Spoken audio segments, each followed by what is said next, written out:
جی ناظرین، وقفے کے بعد دوبارہ آپ کی خدمت میں حاضر ہیں۔ قبلہ صاحب، نجم عباس صاحب ہیں فیصل آباد سے، انہوں نے ایک سوال بھیجا ہے۔ جس طرح آپ اسرائیلیات اور اس طرح کا ذکر کر رہے تھے، انہوں نے یہ پوچھا ہے کہ سلام آغا جان، جو فرقہ وارانہ نصاب بنایا گیا ہے جس کو یکساں نصاب تعلیم کا نام دیا گیا ہے، جس سے تاریخ کو مسخ کیا جا رہا ہے اور شیعہ کے عقائد کے خلاف ہے، ہمیں اس پر کیا کرنا چاہیے؟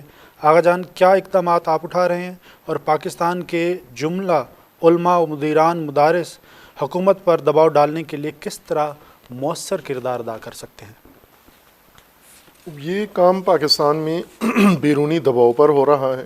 وہی جو موضوع میں نے کہا تھا کہ بعض صفائی ہماری حکومت کر رہی ہے بیرونی دباؤ کے تحت، اس میں سے ایک نصاب ہے جس کو چھیڑ رہے ہیں۔ ایک مشترکہ نصاب کے نام سے، قومی نصاب کے نام سے،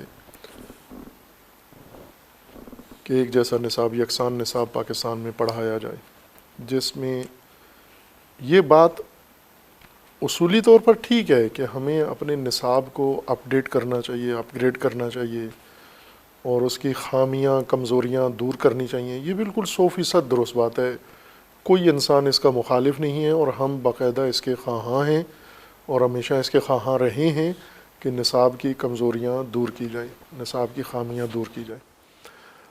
نصاب میں بہت ساری کمیاں ہیں، مثلا ایک یہ کہ قومی زبان میں ہمارا نصاب نہیں ہے، یہ سب سے بڑی خامی آئین کے خلاف ہے، قانون کے خلاف ہے، سپریم کورٹ کے فیصلے اور حکم کے خلاف ہے، اور یہ پاکستان کی ایک بہت بڑی کمزوری ہے۔ تعلیمی نصاب میں اس کی کمی ہے، قومی زبان نہیں ہے۔ اس طرح کے اور بہت سارے ٹیکنیکل مسائل بھی ہیں، تاریخی مسائل ہیں، اور کئی حوالوں سے اس کے مسائل، نصابی جو باریکیاں ہیں اس حوالے سے نصاب کے اندر مشکلات ہیں، اور بہت ساری مشکلات نصاب کے ان مطالب کے بارے میں ہیں جو بطور نصاب کتب کے اندر شامل ہیں، اس وقت ہمارے بچوں کو پڑھایا جا رہا ہے۔ مثلا یہ میں نے خود نہیں دیکھا ہوا، کسی نے مجھے بتایا کہ ہمارے جنرل سائنس میں ایک مضمون ہے ریڈیو کے بارے میں، جو 1965 میں لکھا گیا تھا، اور ہماری کتابوں میں اور ابھی بھی ہمارے کالجوں میں پڑھایا جاتا ہے، انٹرمیڈیٹ کے لیول پر تک پڑھایا جاتا ہے، وہ جو 1965 میں مضمون لکھا گیا تھا۔ اب آپ خود دیکھیں کہ یہ سائنس ترقی کر کے کہاں جا پہنچی ہے، اور ہمارے بچوں کو جو تعلیم دی جا رہی ہے کمیونیکیشن کی، وہ 1965 کی معلومات کے مطابق پڑھایا جا رہا ہے۔ یہ وہ چیزیں ہیں جو ہمارے نصاب میں ہیں، موجود ہیں۔ آپ میتھ کو لے لیں، آپ انگلش کو لے لیں، آپ کسی بھی فزکس کیمسٹری کو لے لیں، بایولوجی کو لے لیں، سب ان مشکلات کا شکار ہیں، یا کاپی ہیں کسی اور کی، خود سے کوئی تحقیق نہیں ہے، بنیاد نہیں ہے۔ یہ وہ چیزیں ہیں جو حتماً ہونی چاہیے، نصاب کے بارے میں اصلاحات ہونی چاہیے، بلکہ مسلسل نصابی بورڈ ہے جو اس نصاب کا جائزہ لیتا رہے، اور ہر نئی چیز جو دنیا میں آتی ہے، مسلم ہو جاتی ہے، تو اس کو نصاب میں شامل کیا جائے، تاکہ ہماری نسل پڑھنے والی وہ ہمیشہ تازہ ترین معلومات کے مطابق تعلیم حاصل کریں۔ یہ دینی نصاب میں بھی ہے اور یہ عام سیکولر نصاب میں بھی ہے۔ دینی نصاب کے بارے میں یہ عرض کروں گا، وہ زیادہ مشکلات کا شکار ہے، اور اس کی مشکل یہ ہے کہ یہ بہت ہی قدیمی ہے، یہ کئی 100 سالہ، یہ تو سائنس کا مضمون 1965 کا ہے، ابھی صدی نہیں گزری اس کو، میرے خیال میں 1965 کا ہے تو 64 سال گزرے ہیں اس کو۔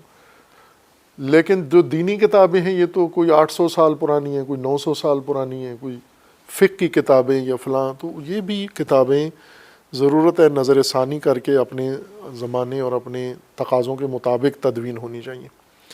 لیکن ہماری حکومت یہ کام نہیں کر رہی، ان کمزوریوں کو نہ چھیڑ رہے ہیں، نہ برطرف کر رہے ہیں، اور میرے خیال میں کوئی ایسا ہے بھی نہیں ہے یہاں جو اتنا سنجیدہ ہو نصاب کے متعلق، اس پہلو سے جائزہ لے اور غور کرے۔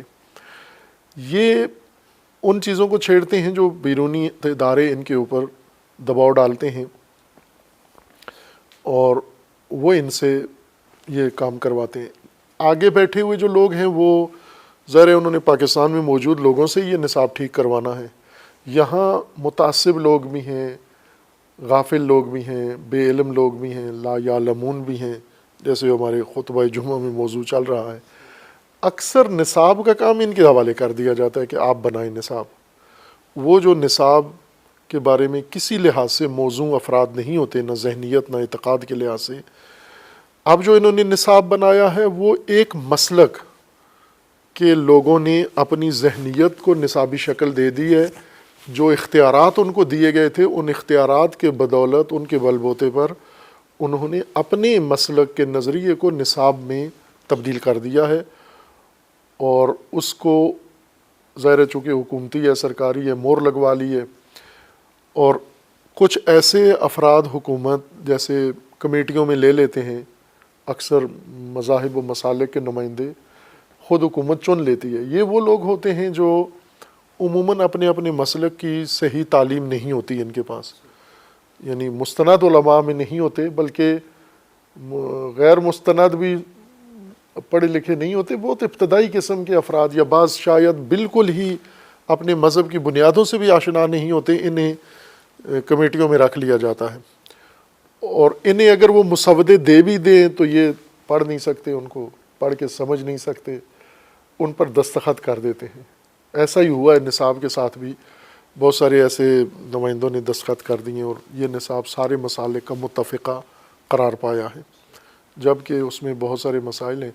کچھ عزیزوں نے یہ کام کیا ہے، اسلام آباد کے بعض فضلاء نے اور یونیورسٹی اساتذہ نے بیٹھ کے آپس کی نشستوں میں اس نصاب کے بارے میں کچھ نشاندہی کی ہے. انہوں نے کچھ کسی حد تک کچھ کیا، انہوں نے بھی کوئی بہت زیادہ گہرائی میں کام نہیں کیا، چونکہ اپنی سطح کا کیا ہے، جس لیول کے وہ خود تھے اتنا کیا ہے انہوں نے.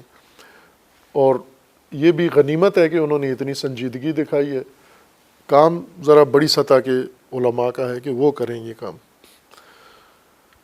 اور نصاب کے اندر جو مشکلات ہیں اس کی نشاندہی کر کے، پھر دوسری بات یہ کہ اگر یہ چیزیں سامنے آ بھی جاتی ہیں تو آگے کوئی ایسا ذریعہ ہونا چاہیے، چونکہ سرکاری ہے، حکومت ہے، تو ان سے یہ نصاب منظور کروانا یا ان کو قبولوانا. وہاں انہوں نے ایسے افراد بٹھائے ہوئے ہیں جو بات سننے کے لیے. تو یہ ایک قومی معاملہ ہے. اس قومی معاملے کو جب تک قومی سطح پر نہیں اٹھایا جاتا اور قومی شکل میں نہیں اس کو پیش کیا جاتا، یہ قابل قبول نہیں ہوگا.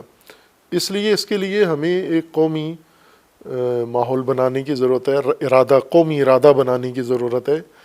اور قومی ارادہ اس وقت بنتا ہے جب توجہ ہو کسی کی اس جانب. تو پہلے تو توجہ دلانی چاہیے ان لوگوں کی، جتنا ہمیں توفیق ہوتی ہے مختلف ذریعوں سے اس کی طرف توجہ دلاتے رہتے ہیں. لیکن شیعہ قوم کی یہ خاصیت ہے کہ جس کی طرف ہم توجہ دلائیں اس سے یعنی جب ہم کہیں مثلاً کہ یہ نصاب کمزور ہے تو وہ اس کے حامی حمایت میں لگ جاتے ہیں کہ یہ ٹھیک نصاب ہے، چونکہ ہم کہہ رہے ہیں اس کی کوئی مسئلہ ہے تو وہ اس کو زیادہ ماننا شروع کر دیتے ہیں. بہرکیف یہ ایک مسلم بات ہے کہ نصاب کے حوالے سے تشویش ہونی چاہیے اور اس کو سنجیدہ لیں. ہمارے علماء بھی اور ہمارے دیگر تعلیم یافتہ طبقہ بھی اس نصاب کو پڑھیں اور بیٹھ کر پھر اس کے لیے کوئی قومی سطح پر کوئی لاہ عمل بنائیں اور اسے پیش کریں آگے. جی اسد بھائی، اگلا سوال ہمارا کہاں سے ہے؟ یہ برادر حسین علی ہے، وہ ترغیبی جو سیٹ اپ ہوتا ہے اس کے بارے سے پوچھنا چاہ رہے تھے کہ بعض افراد ایسے جو ترغیب کو دین سے اور ثابت کرتے ہیں کہ یہ احادیث اور قرآن کا حکم ہے، تو موجودہ انسانی معاشروں کو اسلام کے نقشے پر واپس پلٹانے کے لیے آیا یہی تنظیمی ڈھانچہ ہی ہے یا کوئی اور ڈھانچہ ہے جس کو اپنایا جانا چاہیے؟ کچھ سوال ایسے ہوتے ہیں کہ جو مطالعہ نہ ہونے کا نتیجہ. ویسے تو سوال انسان کے علم سے پھوٹتا ہے، یعنی آپ کو کوئی چیز معلوم ہوئی ہے، اگر آگاہی ہوئی ہے، اس آگاہی نے آپ کے اندر اگلے مرحلے کے لیے سوال اٹھایا ہے، وہ پہلو جو نہیں معلوم آپ کو. لیکن یہاں جو زیادہ تر سوالات اٹھاتے ہیں وہ جس چیز کے بارے میں نہیں جانتے، آگاہ نہیں ہیں، لیکن گمان یہ بنا ہوا ہے کہ ہم جانتے ہیں، تو اس کو سوال بناتے ہیں. سوال کئی شکلوں میں ہوتا ہے. ایک سوال ہوتا ہے بڑھاس نکال رہا ہے کوئی اپنی سوال کے ذریعے سے، سوال نہیں کر رہا، در حقیقت دبے الفاظ میں وہ اپنے اندر چھپے ہوئی کوئی کینہ، نفرت، کوئی بیزاری سوال کی شکل میں نکال رہا ہے. تو یہ تو سوال کے زمرے میں نہیں آتا. سوال کی تعریف اس پر منطبق نہیں ہوتی، یا کچھ لوگ ہوتے ہیں جو متفق نہیں ہیں اور اپنا عدم اتفاق سوال بنا کر ظاہر کرتے ہیں کہ ہمیں نہیں اس سے اتفاق. یہ حق بنتا ہے انسان کو کہ مخالفت کریں، لیکن وہ سوال نہیں کہلاتی مخالفت ہوتی ہے، وہ سوال نہیں ہوتی. اسی طرح بعض چیزیں ہوتی ہیں جو اس وجہ سے سوال کر دیا جاتا ہے کہ اب جب موقع دیا گیا ہے، ذہن میں کوئی چیز نہیں آتی، زور لگا کے کوئی سوال بنا لیا جاتا ہے فوراً. اور سوال جو کریں خصوصاً اس سیشن میں عزیزان، ایک تو یہ کہ یہ عمومی ہے، ظاہر ہے سب سن رہے ہیں اس کو، وہ سوال ہو جو سب کے فائدے کا ہو. فرض کریں اگر اس کو 100 آدمی سن رہا ہے تو آپ کے سوال سے ان 100 آدمیوں کو فائدہ پہنچ رہا ہے. اس نوعیت کا سوال کریں کہ گویا آپ سب کی ترجمانی کر رہے ہیں. اور بعض سوال ایسے ہی ہوتے ہیں جب آپ سوال پوچھتے ہیں تو دوسرا آدمی کہتا ہے یہ میرے ذہن میں بھی تھا، میں بھی پوچھنا چاہتا تھا. یہ بہترین سوال یہ ہوتا ہے آپ کا جو عمومیت رکھتا ہو، یعنی گویا آپ سب کی ترجمانی کر رہے ہیں. یا وہ سوال جو سب کے لیے مفید ہو، آگاہی اس کی. کچھ لوگوں کے اگر آپ کو کوئی اعتراض ہے تو وہ بے شک آپ کو حق ہے، لیکن وہ سوال میں نہیں ہوتا. اس کے لیے الگ ایک ہمیں اعتراضات کا سیشن رکھنا چاہیے کہ جس کو کوئی اعتراض ہے وہ اپنے اعتراضات ادھر پہنچا دے. جیسے شکایات پھاٹک پہ رجسٹر ہوتا ہے نا، تو وہاں سوالات کا نہیں ہوتا عموماً. آپ آج کل پتہ نہیں ہوتے ہیں یا نہیں ہوتے، پھاٹکوں پہ ہوتے ہیں، تو وہاں یہ لکھا ہوتا ہے کہ رجسٹر شکایات پھاٹک والے کے پاس ہے. یہ نہیں لکھا ہوتا کہ پھاٹک والا کہاں ہے. رجسٹر شکایات پھاٹک والے کے پاس ہے، لیکن یہ نہیں لکھا ہوتا کہ رجسٹر سوالات پھاٹک والے کا. اگر کوئی سوال ہے، سوال تو نہیں ہوتا، شکایت ہی ہوتی ہے ظاہر ہے. تو ایک الگ سیشن ہونا چاہیے جس میں لوگ اپنے شکایات کریں، اپنے اعتراضات کریں. اور ایک سیشن بڑاس سیشن ہونا چاہیے جس میں بڑاس نکالیں. وہ تو بنے ہوئے ہیں سوشل میڈیا پہ، گروپ بنے ہوئے ہیں ماشاءاللہ، کافی بڑاس نکال لیتے ہیں. اور یہ اچھی بات ہے کہ بعضوں کی بڑاس نکالنے کا ہم ذریعہ بنے ہوئے ہیں، ورنہ یہ بیمار ہو جاتے بیچارے، گھر والوں کا اچھا خاصا خرچ ہوتا ہے ان کا، یہ بڑاس نکال کے ہلکے ہو جاتے ہیں. سوال کا مطلب ہوتا ہے کہ ایک علمی باس کو کھولنا، ایک حقیقت کو کھولنا سوالات کی مدد سے. اور سوال چابی ہوتا ہے، بہت سارے بند پہلو سوال کھولتا ہے، تو اسی طرح کے سوالات ہوں. اب یہ جو موضوع ہے تنظیم والا، کہ بعض لوگ یوں کہتے ہیں، بعض لوگ ایسے کہتے ہیں، خوب آپ اس بارے میں مطالعہ کریں کہ کہاں اسلام میں، قرآن میں، حدیث میں، سیرت میں، انبیاء میں تنظیمی حزبی. ہمارے لیے بھی یہ بہتر ہوگا، شاید ہم نہیں جانتے تنظیم کہیں قرآن میں ہے، ہمیں نہیں پتہ، یا رسول اللہ کی سیرت میں ہے، رسول اللہ نے کوئی پارٹی بنائی ہوئی تھی خفیہ، ہمیں نہیں علم، یا انبیاء کرام نے بنائی ہوئی تھی ایسی جماعتیں، تنظیمیں، ہمیں نہیں معلوم. تو وہ سامنے لائیں نا، وہ ثبوت دلائل کتابوں میں اپنے پاس، وہ علم پنہان کیوں رکھا ہوا ہے؟ اس علم کو کھولیں، واضح کریں، دنیا کو بتائیں، سب کا فائدہ ہو اس میں. ویسے جو تاریخوں میں ہے وہ تو یہ ہے کہ تنظیمی اور حزبی عمل جو ہے یہ جب سے جمہوریت کا آغاز ہوا ہے وہاں سے شروع ہوا ہے. اس سے پہلے نہیں ہوتی تھی، اس سے پہلے قبائل ہوتے تھے اور باقی ہوتے تھے سیاسی جماعتیں اور تنظیمیں. یہ جمہوریت سے، اور جمہوریت انقلاب فرانس سے شروع ہے، رینیسانس سے اس کا آغاز ہوا ہے، اور وہاں سے یہ عمل سارا، تاریخ تو وہاں تک پہنچاتی ہے. اب آپ اس کو آگے پہنچا دیں آسمانی کتابوں تک، انبیاء تک پہنچا دیں، تو یہ تو بڑا میرے خیال میں نیا ایک اضافہ ہوگا اس میں. جی عمار بھائی، اگلا سوال ہمارا کہاں سے؟ بس اب یہ رضا عباس صاحب پوچھتے ہیں کہ کشمیر کو یکسر فراموش کر دیا گیا ہے اور ایک استبدادی قانون کے بعد اس کی انفرادی حیثیت کو بھی ختم کر دیا گیا ہے. ایسی صورتحال میں کشمیر کی مزاحمتی تحریک کو کیا راستے اختیار کرنا چاہیے اور ہم اس حوالے سے ان کی کیا مدد کر سکتے ہیں؟ اس حوالے سے اس برادر نے جو کہا ہے وہ بالکل ٹھیک ہے. کشمیر فراموش شدہ ہے، پہلے سے تھا، اب بالکل رسمی طور پر امت اسلامیہ نے، دنیا اسلام نے تو پہلے سے ہی فراموش کیا ہوا تھا. حکمرانوں نے، سیاستدانوں نے. پاکستان میں کشمیر تنہا ملک جہاں کشمیر زندہ تھا، اور پاکستان میں بھی اس وجہ سے کہ پاکستان اس پہ اپنا حق سمجھتا ہے، جتلاتا تھا کہ کشمیر پاکستان کا حصہ ہے، اس سے بھی اب دستبردار ہو چکے ہیں، اور اب کشمیر بالکل یہاں سے بھی فراموش ہو گیا۔ وہ لوگ جنہوں نے کشمیر کے لیے جہاد کیا اور بڑی قربانیاں دیں، وہ بھی خاموش ہو گئے ہیں۔ لیکن یہ کام خود کشمیری نہ کریں۔ ساری دنیا اگر کشمیر کو بھول گئی، کچھ بھی نہیں ہوگا، کوئی فرق نہیں پڑے گا جب تک کشمیری کشمیر کو نہیں بھولتا۔ یہ بعض لوگوں کا کہنا ہے، بعض مغربی اسکالرز کا بھی کہنا ہے، بعض فلسطینی دانشوروں کا کہنا ہے کہ جب تک آخری فلسطینی دنیا میں موجود ہے، فلسطین نہیں بلایا جا سکتا۔ آخری فلسطینی جب ختم ہوگا، ویسے ختم کرنے کی کوشش کر رہے ہیں لیکن یہ نہیں کر سکتے ختم۔ ساری عرب دنیا خیانت کرے، مغرب خیانت کرے، لیکن جب تک آخری فلسطینی دنیا میں موجود ہے، زمین پر موجود ہے، فلسطین زندہ رہے گا۔ یہی حال کشمیر کا بھی ہے، جب تک آخری کشمیری موجود ہے، کشمیر فراموش نہیں ہو سکتا، زندہ رہے گا۔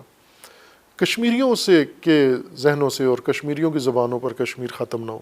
میں اور آج کی خبر ہی میں بتا رہا ہوں کہ آج جو ایک انڈیا کی طرف سے نیا شوشہ پاکستان کے اخباروں میں منعکس ہوا ہے، وہ یہ ہے کہ باقاعدہ طور پر کشمیر کا نام انڈیا حکومت تبدیل کرنے والی ہے۔ جس طرح الہ آباد کا نام انہوں نے بدلا، کچھ اور رکھ دیا، وہ نام مجھے ذہن سے اتر گیا ہے، اسی طرح اب کشمیر کا نام بدل کر وہ جموں پردیش رکھ رہے ہیں۔ جموں و کشمیر نام ہے انڈیا میں، جموں و کشمیر کہتے ہیں اس کو، وہ جموں پردیش کا اس کا نام رکھنے والے ہیں، کشمیر نام ہی ختم کرنے والے ہیں۔ یہ بھی ہونے والا ہے، لیکن یہ سب کچھ کر دے اور ساری دنیا بھی اگر اس کو فراموش کر دے، کشمیری جب تک کشمیر کے لیے دل دھڑکتا ہے اس کا اور اس کی آزادی کی تمنا اس کے دل کے اندر ہے، تو کشمیر انشاءاللہ زندہ رہے گا اور کشمیر فراموش نہیں ہو سکتا، اور آزاد بھی ہوگا۔ نہ صرف زندہ رہے گا بلکہ آزاد ہوگا۔ کشمیر کی آزادی کی ضمانت یہ ہے کہ کشمیری چاہتا ہے کشمیر آزاد ہو۔ اگر چین چاہتا ہو کشمیر آزاد ہو، پاکستان چاہتا ہو کشمیر آزاد ہو، یا کوئی دنیا کا ملک بھی چاہتا ہو کشمیر آزاد ہو، کشمیری نہیں چاہتا تو نہیں ہوگا آزاد۔ لیکن اگر ساری دنیا کہے کہ نہیں آزاد ہونا چاہیے، کشمیری چاہے آزاد ہوگا، پھر آزاد ہوگا، چونکہ اللہ کا قانون یہ ہے۔ اللہ کا قانون قرآن کریم میں یہ ہے کہ ان اللہ لا یغیر ما بقوم حتی یغیروا ما بانفسہم، خدا اس قوم کی حالت بدلتا ہے، وہ قوم جو خود اپنی حالت بدلنی چاہتی ہے، ارادہ رکھتی ہے۔ اور کشمیری چونکہ چاہتے ہیں بدلنا آزادی، اس لیے اللہ ان کو یقیناً یہ وعدہ پورا ہوگا ان کے حق میں، ان کی کوشش کو اللہ رائیگاں نہیں چھوڑے گا۔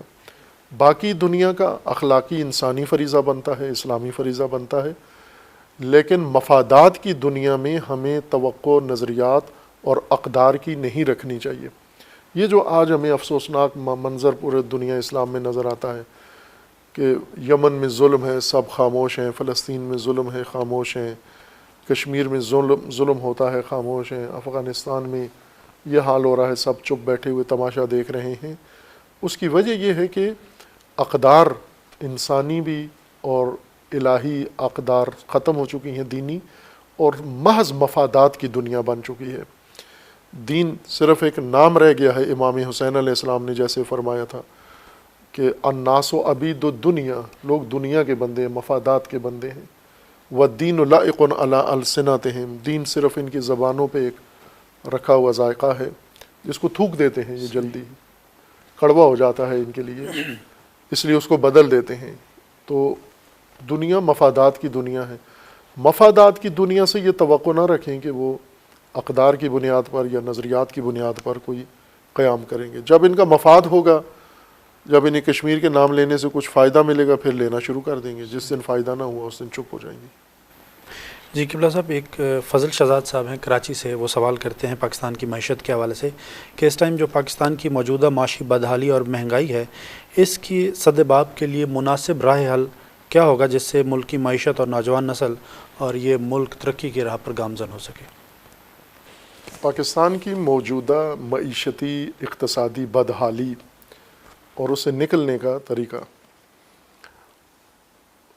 پاکستان معیشتی بدحالی کا شکار ہے اور آج نہیں ہے بلکہ شروع سے چلی آ رہی ہے. اور یہ اس وجہ سے نہیں ہے کہ پاکستان کی سرزمین خالی ہے، بلکہ پاکستان کی سرزمین بہت ہی ثروت مند سرزمین ہے، اس لیے کہ پاکستان میں جتنے بھی دنیا میں علیحدہ ثروت کے منابع ہیں پاکستان میں وہ سارے پائے جاتے ہیں. مثلا ہم بعض ملکوں میں دیکھیں ان کے پاس معدنیات ہیں، پاکستان معدنیات سے مالا مال ہے. بعض ممالک ہیں جن کی ثروت کا ذریعہ زراعت ہے، پاکستان بھرپور زرعی اور پانی والا ملک ہے، بارشوں والا ملک ہے. اسی طرح پاکستان دنیا کے دیگر ممالک ایسے ہیں جن کے پاس افرادی قوت ہے، پاکستان کے پاس بھرپور افرادی قوت بھی موجود ہے. اسی طرح پاکستان کے اندر صنعتی پوٹینشل، دنیا کے بہت سارے ممالک جو ثروت مند ہیں اپنی صنعت کی بنیاد پر وہ قائم ہیں. پاکستان کی صنعتی توانائی دنیا کے کسی بھی ملک سے کم نہیں. ہم پاکستان سے کٹا ہوا حصہ مثال کے طور پر لے لیتے ہیں. بنگلہ دیش پاکستان کا ایک حصہ تھا، کٹ کے علیحدہ ہو گیا. جب پاکستان کا حصہ تھا تو بھی کمزور تھا معیشتی طور پر، جب پاکستان سے علیحدہ ہوا تو اور زیادہ کمزور ہو گیا معیشتی طور پر. اور اس کی جو صورتحال ہے وہ پاکستان سے زیادہ اقتصادی توانائیوں کے لحاظ سے کمزور پوزیشن ہے بنگلہ دیش کی. لیکن ہم دیکھیں کہ انہی مختصر دور میں پاکستان کو 70 سال ہو گئے ہیں، بنگلہ دیش کو بنے ہوئے. 71 میں آزاد ہوا نا، وہ علیحدہ ہوا. کتنے سال ہو گئے؟ 49 سال ہونے والے. وہ 50 سال میں جہاں پہنچے ہیں ہم 70 سال میں وہاں نہیں پہنچ پائے. اس وقت بنگلہ دیش ایک اس خطے کے اندر مضبوط معیشت اور ترقی پذیر معیشت سمجھی جاتی ہے، جس کی ہر پہلو سے گروتھ اس کی اور ارتقاء اس کی قابل دید ہے. اور وہ پاکستان کا سرمایہ بہت زیادہ بنگلہ دیش نے کھینچ کے بنگلہ دیش منتقل کر دیا. تو یہ ہو سکتا ہے کہ کمزور سرزمین پر بھی اگر صحیح مدیریت ہو، صحیح حکومت ہو، صحیح پالیسیاں ہوں تو کمزور سرزمین بھی اپنی مضبوط معیشت بنا سکتی ہے. تباہ حال ملک دنیا میں ایسے جنگوں نے جن کو تباہی تک پہنچا دیا، وہ دوبارہ کھڑے ہوئے اپنے پاؤں پر اور سب سے آگے نکل گئے. پاکستان تو کبھی بھی ایسا نہیں ہوا کہ کسی جنگ نے پاکستان کو ایسا تباہ کیا ہو، خدا نخواستہ ملیا میٹ ہو گیا ہو، ایسا تو نہیں ہوا. ہمیشہ بنیادی ڈھانچہ محفوظ تھا. لیکن پاکستان کے اندر جو معیشتی کمزوری کی بنیادی وجہ ہیں، اس تمام تر توانائی کے باوجود بھی، وہ پاکستان کے اندر بے شعوری ہے، پاکستان کے اندر تہذیب کی ضعف ہے، کمزوری ہے. معیشت کی کمزوری دور نہیں کر سکتے جب تک آپ تہذیب کی کلچرل کمزوریاں اپنی دور نہیں کریں گے. پاکستانیوں کی ذہنیت جب تک تعمیر نہیں ہوتی، یہ غلامانہ ذہنیت، یہ مفاد پرستی کی ذہنیت، یہ خودخواہی کی ذہنیت. مثلاً یہ بظاہر پاکستان میں دیکھیں بہت زیادہ قومیت اور حب الوطنی کی باتیں کی جاتی ہیں، لیکن یہ سب کاذب ہیں، جھوٹ ہے. انہیں پاکستانیوں کو بہت کم اپنی قومی چیزوں سے شغف اور لگن ہے. پہلی بات یہ کہ اپنی قومی زبان سے نفرت ہے، بیزاری ہے ان کو، بالکل شرمندہ ہو جاتے ہیں اپنی قومی زبان آتے ہی، بولتے ہی. اول تو آتی نہیں بولنا، نہ لکھنا آتی ہے. اور کتنے پاکستانی ہیں ابھی جو ہماری گفتگو سن رہے ہیں، وہی ٹیسٹ لیں، کتنے پاکستانی ہیں جو اردو میں لکھ پڑھ لیتے ہیں؟ نہیں پڑھ سکتے. اس کی یہ وجہ نہیں ہے کہ انگلش تعلیم حاصل کی ہے، بے شک انگلش تعلیم حاصل کی ہو آپ نے، لیکن قومی زبان ہے آپ کی، یہ تو آپ کو آنی چاہیے. اسی طرح جو باقی قومی علامتیں ہیں یہ ان کے اندر بڑی کمزور ہیں.